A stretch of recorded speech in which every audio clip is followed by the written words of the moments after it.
Merong posibilidad ngayon na itong Magnolia Chicken Templados, ang TNT Tropang Giga at ang Converge Fiber Excess ay magkaroon ng isang malaking 3-team trade.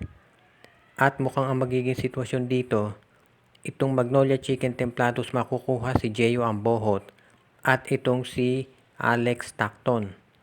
Samantala naman itong Converge Fiber Excess makukuha nila itong si Mikey Williams.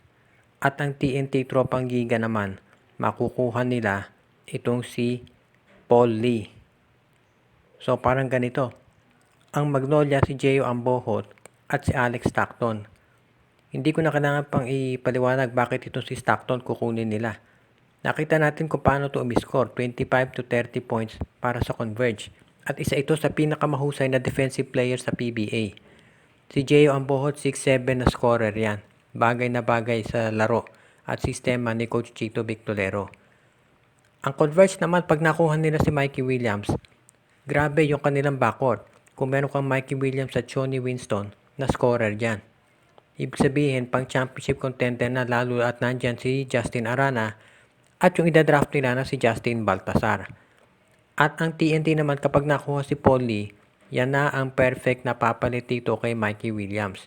Kung meron kang Paul Lee, R.R. Pogoy at Calvin Oftana plus itong si Brandon Roser at Jason Castro, very solid na yung lineup nila. Kaya hindi magiging problema dito sa TNT Tropang Giga yung pagtanggap sa ganitong klaseng trade. Kaya sa tingin ko, magiging mahusay ito para sa lahat ng koponan na nabanggit. Hindi naman malulugi ang Converge. At syempre ang Magnolia, meron silang makukuha ng mga batang player na magagamit talaga nila. Kaya sa tingin ko, tama itong plano ng management ng Magnolia. Ang Rain or Shine Elasto Painters ngayon ay excited na para dito sa darating na draft. Dahil ang dami nilang nakikita na potensyal na mga talents na makukuha. Alam natin dalawa ang first round draft picks ni Coach Cheng Yao, pero gusto nila na mag-trade up dahil nakikinita na nila na yung mga big men na sasali dito sa draft ay mapupunta dito sa top 4 o top 5. Kaya sa ngayon, itong Rain or Shine kasi yung draft pick nila pag number 7 at number 9. Kaya gusto nila na umangat pa. Parami naman silang pwedeng i-offer na players dyan, of course. Ang isa doon sa tinitignan nila na pwedeng ibigay ay itong si Bobelga. Yes, matanda na si Bobelga, pero nakita natin ang ganda ng nilaro nito noong quarterfinals kontra dito sa San Miguel. Kaya sa tingin ko hindi magiging issue yung kanyang edad dahil maraming mga teams ang gusto na magkaroon ng mga players na makatutulong pa dito sa kanilang mga rookies na papasok. Isang veterano itong si Belga at sa tingin ko makatutulong yan sa, for example, sa Converge o di kaya dito sa Phoenix o Northport na siguradong kukuha ng maraming batang players. Kaya sa tingin ko, itong Rain or Shine Elasto Painters pwede makipag-trade dito sa Northport Batampier, sa Phoenix, sa Terra Firma at sa Blackwater.